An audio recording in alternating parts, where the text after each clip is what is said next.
Utukufu naye ameelekezwa na baba yetu mtumishi wa Mungu Pastor Ezekiel Odero aliyeko Mombasa, Mavueni, Kenya, kwa ajili ya kufika hapa. Haya yote ni kwa sababu ya upendo wa Mungu ambao alionao.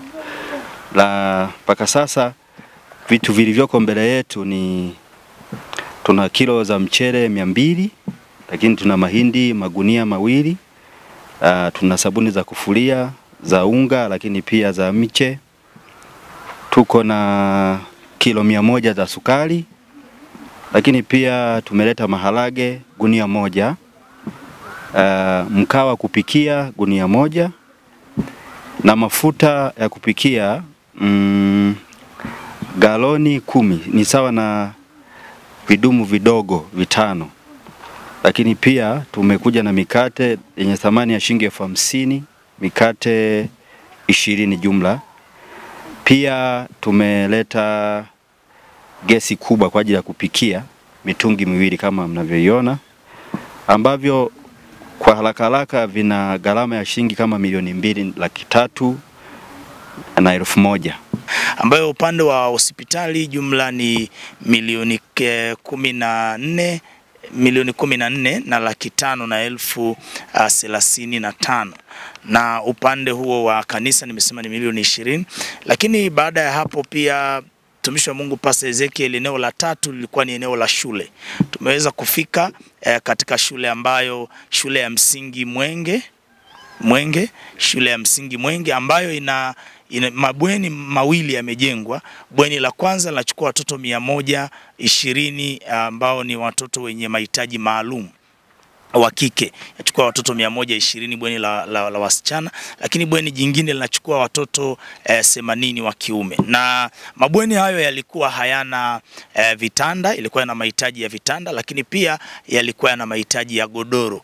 Na hii yote ni kwa sababu ya juhudi zinazofanyika katika serikali kuhakikisha kwamba hata watoto ambao wana mahitaji maalum nao ni watu kama sisi, na namna gani ambavyo kama jamii tunaweza kuthamini elimu yao wakiwa katika mazingira salama, ambayo jumla megharimu shilingi milioni 12,750,000, vitanda vya shule pamoja na magodoro yake. Kituo hichi walituambia kwa baadhi ya mahitaji ambao walikuwa nayo, ikiwemo masuala ya gesi, wakawa gesi 2 za kupikia ndizo walizozihitaji, lakini pia tumeambiwa mambo ya mkaa na mambo mengine. Kwa upendo wa mtumishi wa Mungu Pastor Ezekiel, pamoja na mahitaji yale ambayo tulitajiwa na kituo pengine kibinadamu tungeweza kuona ni machache, lakini alitamani kwenda zaidi, na kwa sababu hiyo mpaka sasa tunavyozungumza jumla ya kwa maana ya vyakula pamoja na bahasha hapa ambayo ninayo, nataka nimkabidhi uongozi hapa unaolea kituo hichi cha watoto yatima, itagharimu almost shilingi milioni 5. Kwa hiyo ukipiga mahesabu yote utagundua kwamba mchango na sadaka ya upendo ya mtumishi wa Mungu Pastor Ezekiel kwa hapa Mbeya imeenda milioni 52 na kama laki kadhaa hapo. Kwa hiyo tumekuja hapa kwa upendo mkubwa kwa ajili ya kuwakilisha mtumishi wa Mungu Pastor Ezekiel. Ni sadaka yake dhidi ya kituo hichi cha watoto yatima, na pia nimeelezwa mambo mengine na sister hapa kwamba kuna pia watoto wenye mahitaji maalum hapa kwenye hichi pia kituo cha watoto yatima, na ambao wengine wamesema unakuta ni watu wazima na wanahitaji pampers na kadhalika, na nikamtaji. Ikumbukwe maandiko yanasema kwamba dini iliyo safi ni dini ambayo inaweza ikajali yatima, inaweza ikajali wajane, na inaweza ikawatembelea watu katika dhiki zao na kuwasaidia katika shida zao. Mtumishi wa Mungu Pastor Ezekiel, na yeye amekuwa akisema mara kwa mara kwamba yeye sio mhubiri wa Kenya au pengine wa nchi fulani peke yake, ni mhubiri wa watu wote ambao Mungu amemtuma kwao.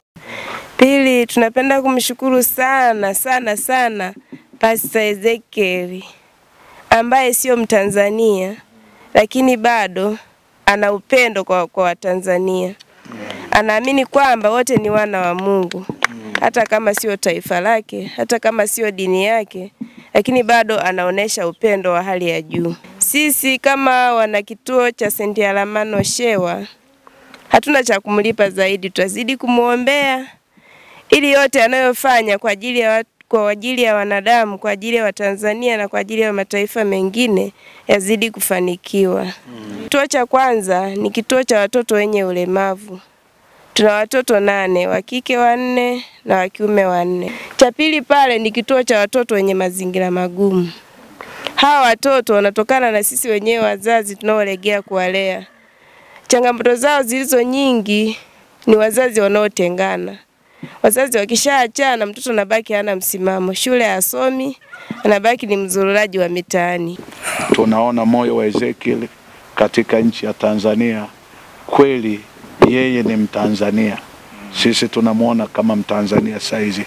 Mkuu wa chuo cha Kilimanjaro Institute of Technology and Management kilichopo Mwenge jijini Dar es Salaam na chenye ithibati na usajili wa NACTVET number REG/ANE/029 anapenda kutangazia nafasi za masomo kwa ngazi ya diploma na certificate katika kozi za IT, Business Administration, Accountancy, Procurement and Supply, Front Office na Hotel Management. Chuo kimebobea katika ufundishaji kwa njia ya vitendo na kimeweza kutoa wanafunzi wenye weledi. Wengi wameajiriwa ama kujiajiri, na kwa wale ambao wameamua kuendelea na degree wameweza kujiunga na vyuo vikuu bora hapa nchini na nje ya nchi. Pia kuna ofa kozi fupi za computer application, graphics and design, video production pamoja na CCTV camera. Kwa maelezo zaidi piga simu namba 0717816034 au 0766348652.